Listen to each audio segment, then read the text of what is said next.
Sickness was never a part of God's plan. Sickness was introduced into the world by sin. Sins are the bad choices that we make that separate us from God. Sin is knowing the right thing to do and choosing to do the wrong thing anyway. Sin keeps us apart from God because He is perfect. We've missed the mark of perfection. God sent Jesus because He had a plan. And as our key verse, Job 42:2 says, I know that you can do all things. Nothing can put a stop to your plans. Jesus is the Lord over everything. He is the Lord, the King, over the spirit world. We do not need to have fear.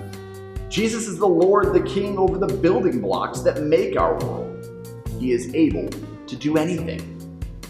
Jesus can even defeat sickness. There is nothing too hard or impossible for God to do. We should go to doctors and we should take medicine. But when those things don't work the way that we hope they will, we still have hope. Our hope is found in nothing less than Jesus.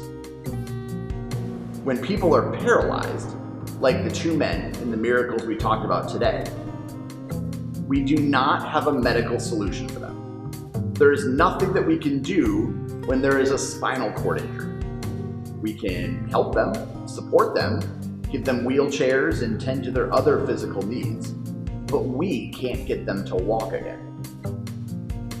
Jesus healed both men, and they got up and they walked.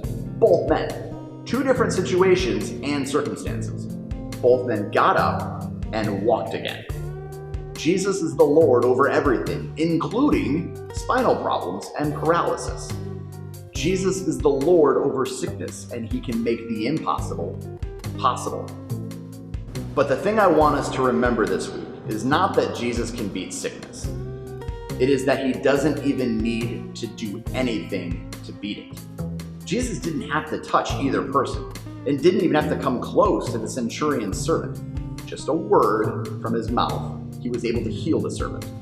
Just a word from His mouth healed the paralyzed man.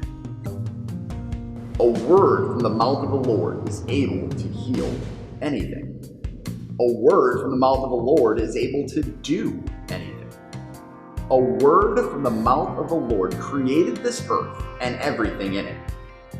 A word from the mouth of the Lord is able to help you. Miracles don't come when things are going well. They come when things are hard. When we submit to Jesus, when we say that Jesus is the Lord over everything, we will see His power come to life before our very eyes.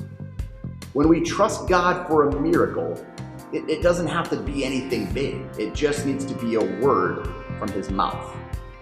The cool thing is that we have a whole book filled with words from His mouth. It's the Bible. When we read it, we are reading His promises. If His words can create the universe or heal paralyzed men, what else could He do? We can stand on the promises written in God's Word because we know that His words are powerful. These promises are for you, and God is waiting for you to read them. We're going to pray and ask God to help us read His Word so that we can stand on the promises that He has for us.